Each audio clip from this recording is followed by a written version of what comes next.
Ang first na tutok yun, mao ang God the Father. God the Father, mao na itong gitawag, the Almighty Father.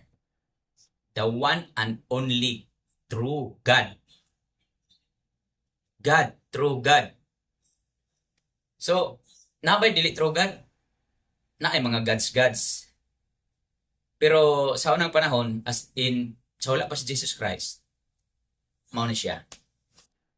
So, kini ako ipasabot ninyo, kay lahi ba agyod, lahi na ang kahimtang sa una, pag-abot ni Jesus Christ, hantod sa atong panahon karon lahi na.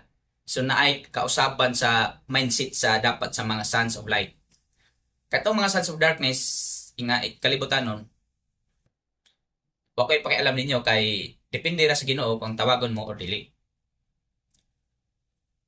Kung tawagon mo, kanindot naman gid kayo. Pero tungod kay ang Ginoo nakatuon lang sa iyang mga katawan, mayngon gani iyang mga katawan, that is the sons of light. Hoy labot ang sons of darkness, dili niya nakatawan. So, duha gid ka klaseng tao. Mao nay dapat masabtan sad sa umaabot. Ninyo labi na kamong mga Kristiyanos kay duol kay tas luwag sa Ginoo, kitang mga Kristiyanos.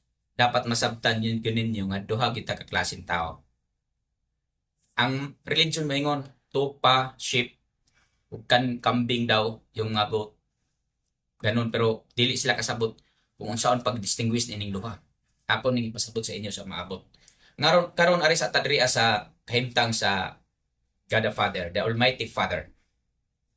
Kini siya ha. Importante ni nga masabtan ninyo nga mga magtotoo kay Kristo.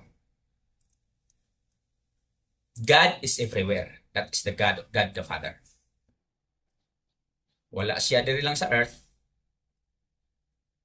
Karon nakasabot man ta na ay multiverses, di ba?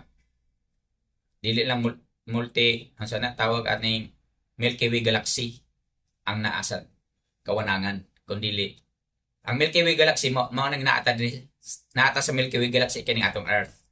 Pero naapay daghang galaxy. Kining Milky Way Galaxy mao nang gitawag universe lang ni. One verse. Naapay daghang verses. So, naagihapon dito ang God the Father. Sa bisan unsa sa tibok tanan kalikupan. He is everywhere. Now, tungod kay He is everywhere, walay pangalan wa niya. Dili siya manghinahanglag pangalan. Totally spirit lang gid siya. Dili makita sa tao, walay porma. Just like maoni siya ang giingon sa mga scientist nga adunay positive energy nga ni-govern sa multiverses. Mituo sila na ng positive energy. Mao nang atong God. Positive energy sa ilahang. Kay mga scientific man sila nga mga tao, dili man sila mo kuan ang God or sa panadiha kay mao man siya mysticism. So mao ni siya akong ipasabot sa inyo. That God the Father dili manginahanglan og pangalan. Walay pangalan kay siya bisan asa tuwa siya. Okay?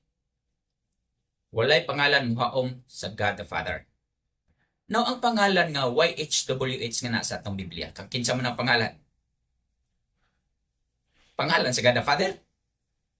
Maunay kasagaran inyong nasabtan, which is dakong sayo. Because God the Father, walay pangalan, walay porma, completely, moral lang siya air nga dili nimo makita. Spirit lang siya. Positive energy matod pa sa mga scientist. Kanang pangalan na YHWH, ako nang hitili na iyang pangalan. Walay pangalan, walay muhaom nga pangalan ang God the Father.